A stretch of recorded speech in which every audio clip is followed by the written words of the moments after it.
තෙල්දෙණිය ප්‍රදේශයේ නවතා තිබූ මෝටර් රථයක් තුළ තිබී හමු වූ බෞද්ධ චිකිත්සකවරියගේ මරණය සම්බන්ධයෙන් මේ වන විට තොරතුරු රැසක් අනාවරණය වී තිබෙනවා. මෙම තරුණියගේ මරණය ගෙල සිරවීමකින් සිදු වූ මරණයක් බවට විමර්ශන නිලධාරීන් සැකපල කරනවා. මේ අතර මෙම ඝාතනය සිදු කළ බවට සැක කෙරෙන ඇයගේ පෙම්වතා සෙවීම සඳහා පොලිසිය මහජන සහාය පතන අතර තවමත් සැකකරු සොයා ගැනීමට නොහැකි වී තිබෙනවා. කෙසේ වෙතත් සැකකරු සම්බන්ධයෙන් තොරතුරු රැසක් අනාවරණය කර ගැනීමට විමර්ශන නිලධාරීන් සමත්ව තිබෙනවා.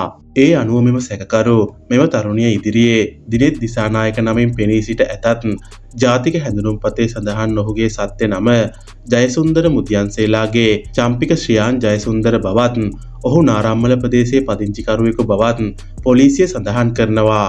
එසේ මෙම සැකකරු බොරු කොණ්ඩයක් පැළඳ සිය සත්‍ය පෙනුම වසන් කරගෙන සිට ඇති අතර ඔහුට තරුණියන් රැසක් සමග සම්බන්ධතා පැවති බවත් කාන්තාවන් රවටා මුදල් ලබා ගැනීමේ සිද්ධි රැසකට ඔහු සම්බන්ධ බවටද තොරතුරු වාර්තා වනවා.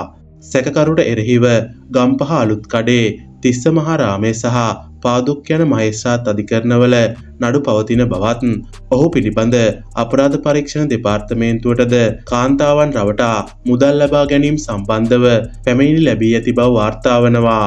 43 හැවිරි තිදරුපියෙක් වන සැකකරුගේ මෙම අපරාධ සඳහා ඔහුගේ බිරිඳද ආධාර අනුබලතීම් සිදු කරන බවට පොලිසිය සැකපල කරනවා.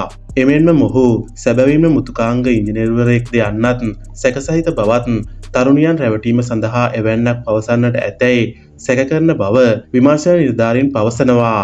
සැකකරු සම්බන්ධයෙන් මේ වන විට නුවරඑළිය කොට්ටාස භාර ජ්‍යෙෂ්ඨ පොලිස් අධිකාරී සමරකෝන් බණ්ඩා මහතාගේ අධීක්ෂණය යටතේ කණ්ඩායම් 3ක් මගින් විමර්ශන ක්‍රියාත්මකය.